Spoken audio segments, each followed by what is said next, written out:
Our next system is the men's line, also known as the black system. Do not be fooled. It is a unisex line. I use a lot of these products myself.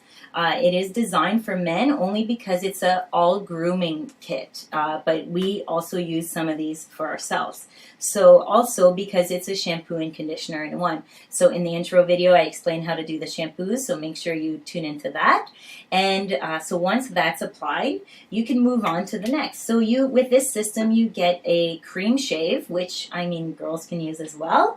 I know one of my friends says when her husband uses this, she can't get enough of them. So a bonus there, because it smells so good. Afterwards, you have the aftershave and moisturizer, which I know a lot of women are using as a makeup primer. So give that a shot. Let us know what you think.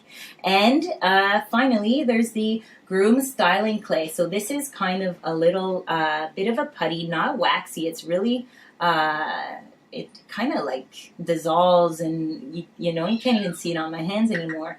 I love this because of my flyaways. I'm backwards here. And because of my regrowth, it tames it down. So if you have frizz or regrowth and you need to put a little bit more weight, this is a good one to have, and it smells really good. So that is the black system, which is good for, like I said, men and women, blondes, people with oily scalps, that have dandruff, and you get all these styling products with it. So yeah, so much so it's hard to hold.